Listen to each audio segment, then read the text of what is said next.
नमस्कार दोस्तों, स्वागत है आप सभी का हमारे यूट्यूब चैनल ऑब्जेक्टिव सेंटर पर। इस वीडियो में हम लोग पढ़ेंगे ब्रेक सिस्टम तथा गियर बॉक्स के बारे में। तो चलिए शुरू करते हैं। 432 नंबर का क्वेश्चन है, ऑटोमोबाइल गियर सामान्यतः किसके बने होते हैं? ऑप्शन है कास्ट आयरन का, माइल्ड स्टील का, स्टेनलेस स्टील का, एलॉय स्टील का। तो ऑटोमोबाइल गियर जो रहते हैं यह सामान्यतः बनाए जाते हैं एलॉय स्टील के। तो यहाँ पर हमारा डी आंसर करेक्ट हो जाएगा, एलॉय स्टील का बनाया जाता है। गियर बॉक्स लगाने का मुख्य कारण यह होता है कि ड्राइवर इंजन की शक्ति यानी कि टॉर्क को बढ़ा सके ताकि गाड़ी रोड और लोड के हिसाब से चलाई जा सके। 433 नंबर क्वेश्चन है, जब दो शाफ्टों के अक्ष समानांतर में नहीं है और वे आपस में एक कोण बनाते हैं तथा उन्हें गियर के द्वारा जोड़ना आवश्यक है तो प्रयुक्त गियर क्या है? ऑप्शन है helical gear, spur gear, worm gear, bevel gear. तो जब दो शाफ्ट के अक्ष समानांतर में नहीं हों और वे आपस में एक एंगल बनाते हों तब उन्हें जिस गियर के द्वारा जोड़ना आवश्यक है तो वह जो जुड़ते हैं इन्हें हम लोग जोड़ते हैं बेवल गियर के द्वारा। तो यहाँ पे हमारा डी आंसर करेक्ट हो जाएगा, बेवल गियर।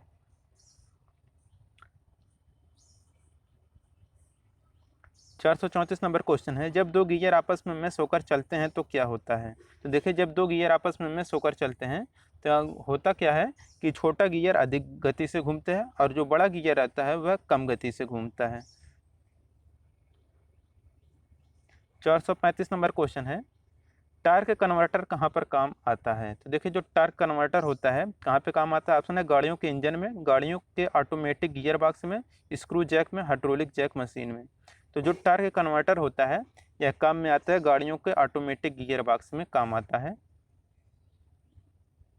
और जो टार्क कन्वर्टर की विशेषता होती है आपको बता देते हैं कि यह टार्क को बढ़ा सकता है।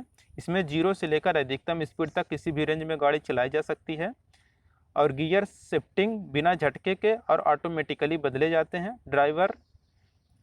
ड्राइव लाइन के शॉक्स को यानी कि झटके को ख़त्म करता है और वाइब्रेशन को भी यह ख़त्म करता है।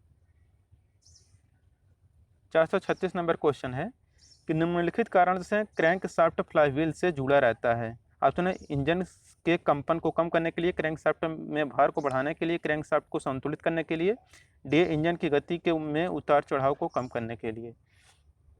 तो क्रैंक शाफ्ट फ्लाईव्हील से जो जुड़ा रहता है यह इंजन की गति में उतार चढ़ाव को कम करने के लिए लगाया जाता है। फ्लाईव्हील का मेन काम ये होता है कि इंजन की जो गति रहती है उसको उतार चढ़ाव यानी कि उसकी स्पीड को मेंटेन करने का कार्य फ्लाईव्हील करता है। 437 नंबर का क्वेश्चन है, किसके प्रयोग द्वारा इंजन की अधिकतम शक्ति को बढ़ाया जा सकता है? ऑप्शन है क्लच द्वारा, carburettor, gear box, shock absorber. तो जिसके द्वारा इंजन की अधिकतम शक्ति को बढ़ाया जा सकता है वह रहता है गियर बॉक्स। तो गियर बॉक्स के प्रयोग द्वारा इंजन की अधिकतम शक्ति को बढ़ाया जा सकता है। इंजन में गियर बॉक्स के प्रयोग करने से ऊंची नीची सड़क पर चलने से कठिनाई खत्म हो जाती है तथा जब गाड़ी चल रही होती है तो हवा आकर उससे टकराती है और उससे टकराती हवा को चीरकर जाना पड़ता है जिससे उसे अधिक शक्ति लगाना पड़ता है। अब है 438 नंबर का क्वेश्चन, यदि किसी छोटे गियर द्वारा किसी बड़े गियर को चलाया जाए तो बड़े गियर के पीछे छोटे गियर की शक्ति क्या होती है? तो इसके लिए जो शक्ति होती है वह शक्ति कम हो जाती है। तो यहाँ पे हमारा ए आंसर करेक्ट हो जाएगा, कम। ये किसी छोटे गियर द्वारा किसी बड़े गियर को चलाया जाए तो बड़े गियर की अपेक्षा छोटे गियर की शक्ति कम शक्ति लगानी पड़ती है।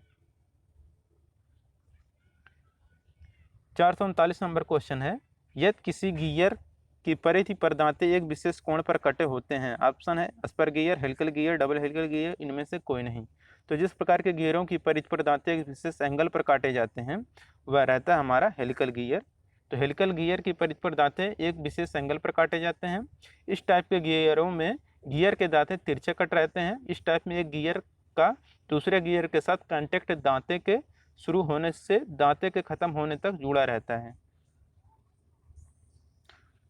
440 नंबर क्वेश्चन कि दो गियरों की चाल किस पर निर्भर करती है? ऑप्शन है कटे दांतों के अनुपात पर, गियर के प्रकार पर, गियर की धातु पर, कटे दांतों के आकार पर।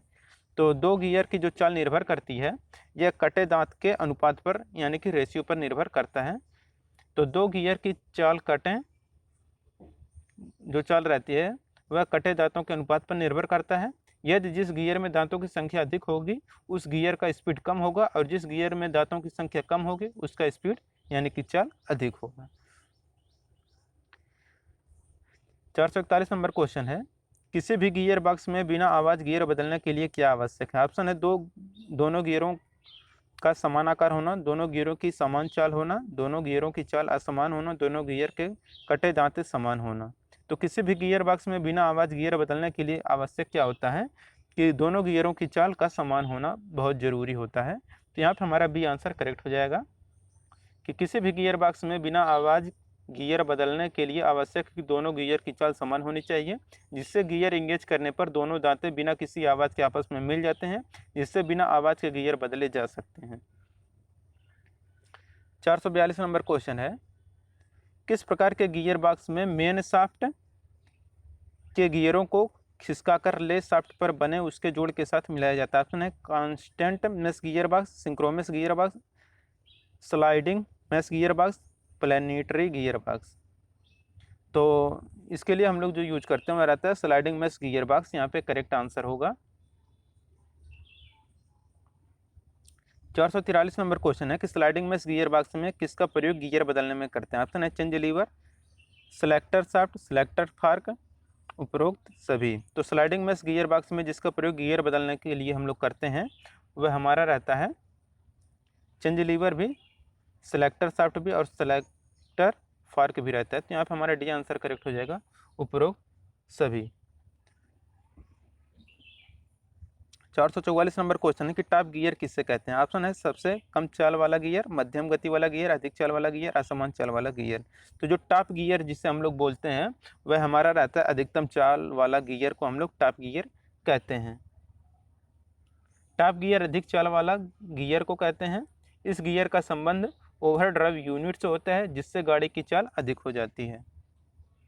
45 नंबर क्वेश्चन है कि गियर बॉक्स कब न्यूट्रल हो जाता है? ऑप्शन है जब कोई गियर इंगेज ना हो, जब टॉप गियर लगा हो, जब गियर बॉक्स द्वारा रिवर्स स्पीड प्राप्त हो, जब सबसे छोटा गियर लगा हो। तो गियर बॉक्स जब न्यूट्रल हो जाता है वह कब होता है कि जब कोई गियर इंगेज ना हो। तो यहाँ पर हमारा ये आंसर करेक्ट हो जाएगा, जब कोई गियर इंगेज ना हो। चलते हैं नेक्स्ट क्वेश्चन पे। 46 नंबर क्वेश्चन है, कुछ गाड़ियों में इंजन की शक्ति को पिछले एक्सलों के साथ साथ अगले एक्सलों में भी बांट देने की व्यवस्था होती है, ऐसे गाड़ियां क्या कहलाती हैं? ऑप्शन है 2x2 wheel drive, 4x4 wheel drive, stable wheel drive, सामान्य व्हील ड्राइव। तो कुछ गाड़ियों में इंजन की शक्ति को पिछले एक्सलों के साथ साथ अगले एक्सलों में भी बांट देने की व्यवस्था होती है, ऐसे गाड़ियों को हम लोग 4x4 व्हील ड्राइव कहते हैं। तो यहाँ पर हमारा भी आंसर करेक्ट होगा। 47 नंबर क्वेश्चन है, किस प्रकार के गियर बॉक्स में कॉलर या डाग का प्रयोग होता है? तो जिस प्रकार के गियर बॉक्स में कॉलर या डाग का प्रयोग होता है वह हमारा क्या रहता है? Constant mesh. Constant mesh gear box में कॉलर या डाग का प्रयोग किया जाता है। कांस्टेंट मेश गियर में मेन शाफ्ट और काउंटर शाफ्ट पर लगे गियर एक दूसरे के साथ हमेशा मिले रहते हैं।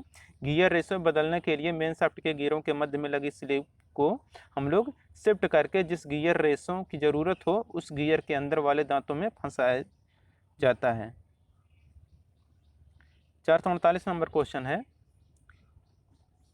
ओवर ड्राइव यूनिट किस गियर में इंगेज किया जाता है? आपने रिवर्स गियर, पहला गियर, टॉप गियर, तीसरा गियर। तो ये क्वेश्चन एक बार हम आपको बता चुके हैं। तो ओवर ड्राइव यूनिट जिस गियर से इंगेज किया जाता है वह रहता है आपका टॉप गियर। यहाँ पर हमारा सी आंसर करेक्ट हो जाएगा। Over drive unit top gear में इंगेज किया जाता है क्योंकि टॉप गियर में सबसे अधिक चाल होती है। 449 नंबर क्वेश्चन है, यदि किसी बड़े गियर द्वारा छोटे गियर को घुमाया जाए तो छोटे गियर में बड़े गियर की अपेक्षा चाल क्या होगी? तो देखिए, यदि किसी बड़े गियर के द्वारा छोटे गियर को घुमाया जाए तो छोटे गियर में बड़े गियर की अपेक्षा जो चाल होगी वह अधिक होगी। तो यहाँ पर हमारा ये आंसर करेक्ट हो जाएगा। 450 नंबर क्वेश्चन है, गियर रेशियो का फार्मूला क्या है यहाँ पर आपको बताना है। तो देखिए, जो गियर रेशियो होता है ये होता है d1/d2 equal to T1/T2 equal to N2/N1। यहाँ पर डी आपका क्या होता है? आपका D1 और D2 जो है आपका चालक गियर का पिच व्यास D1 है, और जो D2 रहता है आपका चलित गियर का पिच व्यास रहता है। और जो यहाँ पे T1 रहता है यह चालक गियर में दांतों की संख्या रहती है, और जो T2 रहता है यह चलित गियर में दांतों की संख्या रहती है। और जो N2 रहता है आपका चलित गियर का स्पीड RPM में रहता है, और जो N1 रहता है यह चालक गियर की स्पीड RPM में रहता है। वेलोसिटी रेशियो क्या होता है? तो देखिए जो वेलोसिटी रेशियो होता है यह आपका होता है n1/n2 equal to d2/d1 equal to t2/t1। तो वेलोसिटी रेशियो जो होता है यह आपका गियर रेशियो का उल्टा होता है। तो यहाँ पे हमारा ये आंसर करेक्ट हो जाएगा।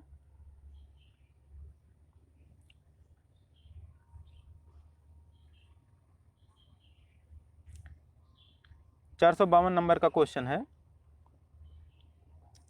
निम्न में से कौन सा कथन सत्य है? तो देखिए जो कथन सत्य है वह है आपका पाई d1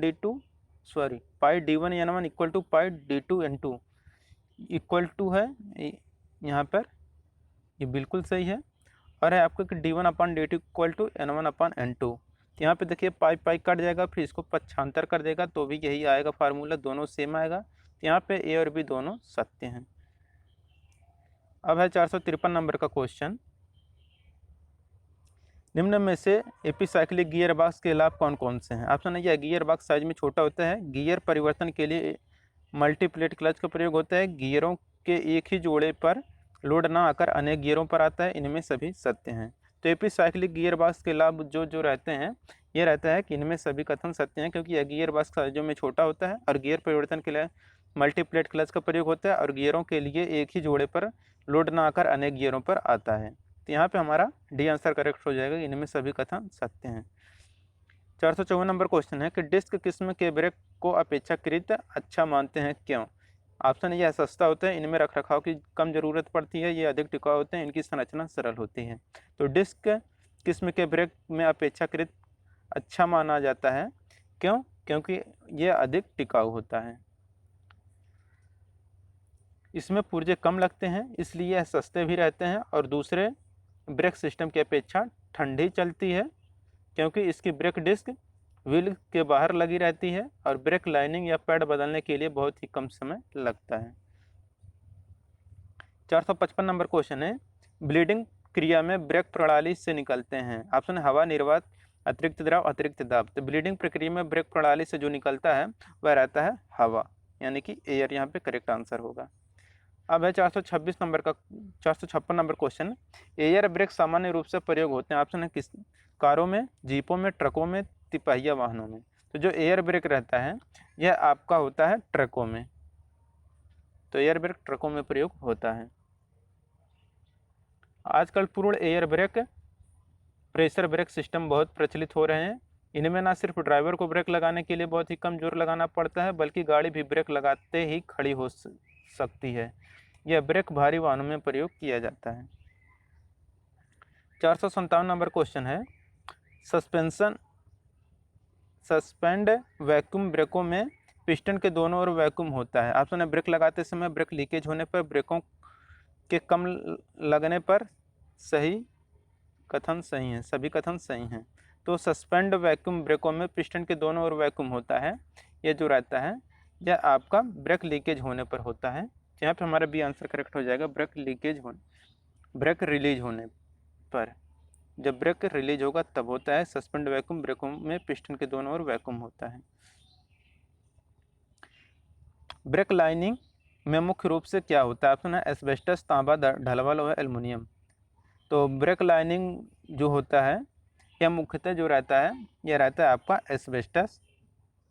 तो ब्रेक लाइनिंग में मुख्य रूप से एस्बेस्टस होता है। ब्रेक लाइनिंग या तो ठोस बनी हुई या ढली हुई होती है। एस्बेस्टस बेस वाली अधात्विक लाइनिंग का घर्षण गुणांक जो होता है 270 डिग्री सेल्सियस पर 0.4 होता है। 459 नंबर क्वेश्चन है, इनमें से कौन सा मैकेनिकल ब्रेक का भाग है? ऑप्शन है ब्रेक शू, फलक्रम, ब्रेक ड्रम, उपरोक्त सभी। तो मैकेनिकल ब्रेक का जो भाग रहता है यह आपका ब्रेक शू भी रहता है, फलक्रम भी रहता है, ब्रेक ड्रम भी रहता है, तो इसलिए यहाँ पे डी आंसर करेक्ट हो जाएगा, उपरोक्त सभी। 460 नंबर क्वेश्चन है, व्हील सिलेंडर का कौन सा पार्ट ब्रेक ऑयल का सील करता है? ऑप्शन है पिस्टन, कमानी, कवर, कप।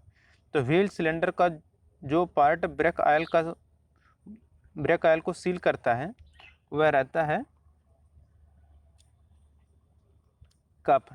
तो कप यहाँ पे करेक्ट आंसर हो जाएगा, व्हील सिलेंडर का कप पार्ट जो रहता है यह ब्रेक ऑयल को सील करता है। 461 नंबर क्वेश्चन है, किस प्रकार का ब्रेक एक पहिया के ब्रेक खराब होने की दशा में भी अन्य पहियों में काम कर सकता है। ऑप्शन है hydraulic brake, parking brake, mechanical break, air brake. तो जिस प्रकार के ब्रेक एक पहिए के खराब होने पर भी अन्य पहियों में काम कर सकता है वह रहता है हमारा मैकेनिकल ब्रेक। तो यहाँ पे सी आंसर करेक्ट हो जाएगा मैकेनिकल ब्रेक, जबकि एयर ब्रेक काम नहीं करेगा। 462 नंबर क्वेश्चन है, तरल पदार्थ दबाने से दबता नहीं है, यह नियम किस प्रकार के ब्रेक पर लागू होता है? ऑप्शन है mechanical brake, hydraulic brake, electric brake, hand brake. तो तरल पदार्थ दबाने से दबता नहीं है, यह जिस प्रकार के ब्रेक पर लागू होता है वह हमारा रहता है हाइड्रोलिक ब्रेक, जो कि बहुत आसान सा क्वेश्चन आपको भी पता होगा। ये देखिए डियाडो मैकेनिक डीजल 2016 में क्वेश्चन है, किसके द्वारा हाइड्रोलिक फ्लूइड का प्रेशर बनाकर व्हील सिलेंडरों तक भेजा जाता है? ऑप्शन है brake drum, brake plate, master cylinder, इनमें से कोई नहीं। तो जिसके द्वारा हाइड्रोलिक फ्लूइड का प्रेशर बनाकर व्हील सिलेंडरों तक भेजा जाता है वह हमारा क्या रहता है? Master cylinder. तो मास्टर सिलेंडर जो रहता है यह हाइड्रोलिक ब्रेक सिस्टम का हृदय कहलाता है और इसके दो मुख्य चैम्बर होते हैं। एक आपका फ्लूइड रिजर्वायर होता है जिसमें फ्लूइड भरा रहता है और दूसरा आपका कंबस्टन चैम्बर होता है जिसमें आपका पिस्टन चलता है। 464 नंबर का क्वेश्चन है कि व्हील सिलेंडर को किसके बीच में फिट किया जाता है? ऑप्शन है brake drum, brake plate, master cylinder, इनमें से कोई नहीं।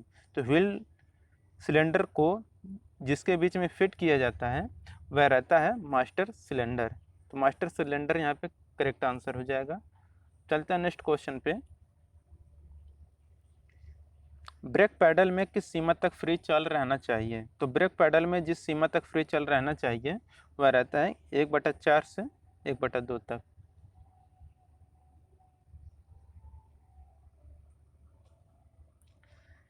ड्रम ब्रेक में प्रयोग क्या होता है? ऑप्शन है brake shoe, brake disc, clutch disc, brake pad. तो ड्रम ब्रेक में जो प्रयोग होता है वह रहता है ब्रेक शू। ड्रम ब्रेक में ब्रेक शू प्रयोग करते हैं, यह कास्ट आयरन का बना होता है और व्हील बोल्ट द्वारा हब पर टाइट रहते हैं और इसके अंदर सारा ब्रेकिंग मैकेनिज्म होता है और ब्रेक शू खुलने पर ब्रेक के अंदर गोलाई पर लगे रहते हैं, जिससे पहियों की ब्रेक लगाने पर ब्रेक ड्रम और ब्रेक शू आपस में रगड़ते रहते हैं, इसलिए ब्रेक ड्रम भी अंदर से घिस जाते हैं। 467 नंबर क्वेश्चन है कि डिस्क ब्रेक का प्रयोग होता है। ऑप्शन अगले पहियों में, पिछले पहियों में, अगले व पिछले पहियों में, इनमें से कोई नहीं। तो डिस्क ब्रेक का जो प्रयोग करते हैं इसका प्रयोग हम लोग करते हैं अगले व पिछले पहियों में। तो यहाँ पर हमारा सी आंसर करेक्ट हो जाएगा अगले और पिछले पहियों में। 468 नंबर क्वेश्चन है, एग्जॉस्ट ब्रेक कहाँ पर प्रयोग होता है? ऑप्शन है इंजन की चाल को कंट्रोल करने में, इमरजेंसी में ब्रेक लगाने के लिए, पार्किंग ब्रेक लगाने के लिए, इनमें से कोई नहीं। तो एग्जॉस्ट ब्रेक जो प्रयोग होता है यह प्रयोग होता है आपका इंजन की चाल को कंट्रोल करने के लिए एग्जॉस्ट ब्रेक का प्रयोग करते हैं। यह बड़ी गाड़ियों में एग्जॉस्ट ब्रेक का प्रयोग किया जाता है जिससे ड्राइविंग स्पीड पर कंट्रोल रखा जा सकता है, फुट ब्रेक की लाइफ बढ़ जाती है, ड्राइवर को ज़्यादा पैडल नहीं मारना पड़ता है और एक विश्वसनीय ब्रेक का काम करता है। 469 नंबर क्वेश्चन है कि मास्टर सिलेंडर का मुख्य भाग क्या होता है? ऑप्शन है पिस्टन, बॉडी, फाउंडेशन बेल्ट, रबड़ बूट। तो मास्टर सिलेंडर का जो मुख्य भाग होता है वह रहता है आपका पिस्टन। तो मास्टर सिलेंडर का मुख्य भाग पिस्टन होता है। Master cylinder hydraulic brake system का हृदय होता है, इसमें दो मुख्य चैम्बर होते हैं, एक आपका होता है फ्लूइड रिजर्वायर जिसमें फ्लूइड भरा रहता है, दूसरा होता है आपका कंबस्टन चैम्बर जिसमें पिस्टन चलता है। अब है 470 नंबर का क्वेश्चन कि जब दो गियर आपस में मिस होकर चलते हैं तो क्या होता है? देखिए जब दो गियर आपस में मिस होकर चलते हैं तो क्या होता है कि जो छोटा गियर रहेगा वह आपका अधिक गति से घूमेगा और जो बड़ा गियर रहेगा वह आपका कम गति से घूमेगा। तो यहाँ पे हमारा ये आंसर करेक्ट हो जाएगा, छोटा गियर अधिक गति से घूमेगा और बड़ा गियर कम गति से घूमेगा। 471 नंबर क्वेश्चन की break horse power is the power of. तो ब्रेक हॉर्स पावर कौन सा पावर होता है? तो देखिए जो ब्रेक हॉर्स पावर होता है यह आपका वह पावर होता है जो आपका फ्लाई व्हील पर प्राप्त होता है, यानी कि available at the fly wheel पर उपलब्ध पावर को हम लोग ब्रेक हॉर्स पावर कहते हैं। तो यहाँ पर हमारा सी आंसर करेक्ट हो जाएगा। फ्लाई व्हील इंजन के क्रैंकशाफ्ट पर उत्पन्न पावर को ब्रेक हॉर्स पावर कहते हैं। फ्लाई व्हील पर भी क्रैंकशाफ्ट पर लगी होती है, जो फ्लाई व्हील रहती है वह क्रैंकशाफ्ट पर भी लगी होती है। तो दोस्तों यहाँ पर हमारे ये ख़त्म होता है यह टॉपिक। तो अगर आपको वीडियो पसंद आया हो तो वीडियो को लाइक कर दें, अगर आप हमारे चैनल पर नए हैं तो चैनल को सब्सक्राइब कर लें और जिन लोगों ने वीडियो को शेयर नहीं किया वो लोग वीडियो को शेयर कर दें। मिलते हैं नेक्स्ट वीडियो के साथ। Thank you.